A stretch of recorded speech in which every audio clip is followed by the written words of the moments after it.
యజ్ఞశిష్టాసిన సంతో ముచ్యంతే సర్వకిల్చిషై భుజ్ఞతే తే త్వగం పాపాయే పచంతాయాత్మకారణాత్ యజ్ఞశిష్టాసిన సంతో ముచ్యంతే సర్వకిల్చిషై భుజ్ఞతే తే త్వగం పాపాయే పచంతాయాత్మ కారణ. ఇక్కడ కొన్ని పదాలకు అర్థాలు తెలుసుకున్నట్లయితే ఈ శ్లోకంలో యజ్ఞశిష్టాశిన అంటే యజ్ఞం నందు భగవత్తర్పణం చేసి మిగిలిన దానిని తిను అని. సంతాహ అంటే సజ్జనుడు అని. సర్వకిల్చిషై అంటే సమస్త పాపం నుండి అని. ముచ్యంతే అంటే విడవబడుచున్నాడు అని.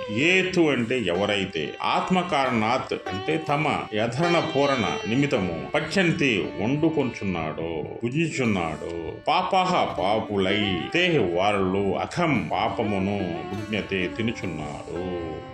ఈ శ్లోకానికి తాత్పర్యం యజ్ఞం నందు భగవదర్పణ చేసి మిగిలిన పదార్థము తిను సజ్జనులు సమస్త పాపం నుండి విడవబడచ్చు. అంటే మనం వండుకున్న పదార్థం ముందు మొదట భగవంతుడికి సమర్పించిన తర్వాత తింటే వాళ్ళు సమస్త పాపం నుండి విడవబడరు. అలా కాకుండా ఎవరు తమ నిమిత్తమే భుజించున్నారో అట్టి వారు పాపమును తిను వారే ఎగుదురు.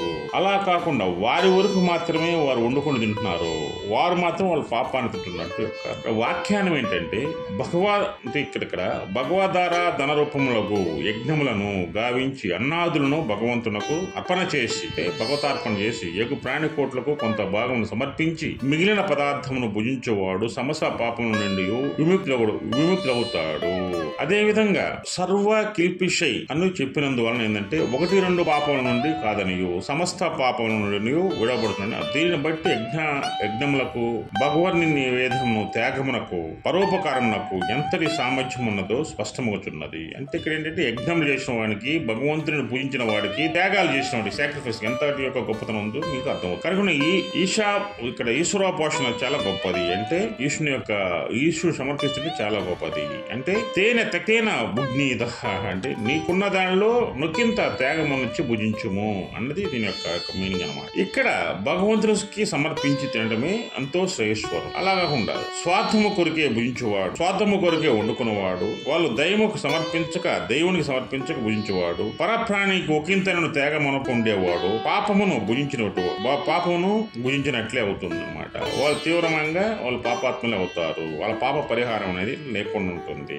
పాపమును భుజించుడే అన్నది వారి రక్తనాళంలో ప్రవేశించి వారు కేవలం పాపరూపులే అవుతున్నారు భావము. ఇక్కడ అర్థం ఏంటంటే ఇక్కడ మీకు ఇంకోటి ఉంది. ఎవరైతే పరులకు పెట్టకుండా భుజిస్తారో రక్తనాళాలు రూపురేఖలు మారిపోయి వాళ్ళకి శరీర అంతర్గత రోగాలు వస్తాయి అన్నమాట. కావున స్వార్థమే పాపరహితం, స్వార్థమే పాపహితం, స్వార్థ త్యాగమే మోక్షం అని ఇక్కడ నీటిగా అర్థమవుతుంది. స్వార్థమే పాపహేతు, స్వార్థ త్యాగమే మోక్షం అని నీటిగా అర్థమవుతుంది స్పష్టంగా. భగవంతునకు నివేదించక పరప్రాణి ఒకిద్దరిని పెట్టక పంచభక్ష పరమాణులను ఆరగించడను విషము తినట్లే అని ఇక్కడ భావము. ఈశ్వరార్పణ చేసిన తర్వాత కొంత ప్రాణికులు పెట్టిన తర్వాత మిగిలి ఏమీ లేకుండా గంజి తాగిన అది అమృతమే అవుతుంది.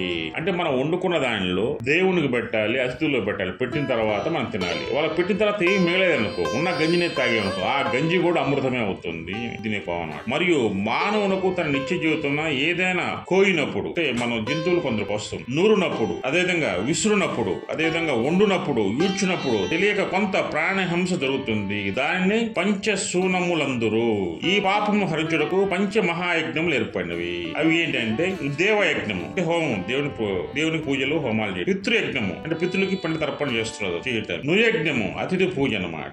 బ్రహ్మయజ్ఞము అంటే బ్రహ్మయజ్ఞం వేదాంత యవనం అనమాట. అదేవిధంగా భూత యజ్ఞము ప్రాణులకు అన్నం ఇవ్వడం అనమాట. కావున ఇవియే ఇంకను భగవద్ధార ధన రూపంలో పరోపకార సంబంధములైనటువంటి ఇతరములకు ఉన్నటువంటి యజ్ఞములు వారి నాచించు యజ్ఞశేషమును మాత్రమే భుజించు నుండి వారికి పాపరహితులై క్రమంగా పరమశ్రేయసము అందగలరు.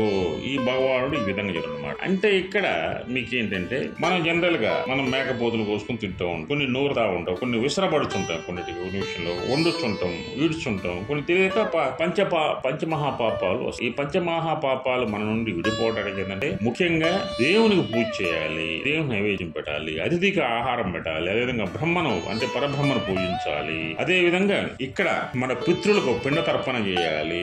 ఇవన్నీ అదే విధంగా మన ప్రాణులు ఎవరైతే ఉన్నారో మూగజీవులు ఉన్నాయి, మూగజీవులకి ఆహారం పెట్టాలి. ఎవరైతే పుణ్యలోకాలకి పోవాలంటారో వాళ్ళు మొట్టమొదట వారింటిలో పిల్లిని పెంచాలి. అదే విధంగా కుక్కని పెంచాలి. అదేవిధంగా మూగజీవులకు ఆహారం పెట్టాలి. ఎవరైతే మూగజీవులకు ఆహారం పెట్టి దైవానికి భోజనం పెట్టి పితృదేవుల భోజనం పెట్టి పూజిస్తారో వాళ్ళు మోక్షాన్ని సాధిస్తారు.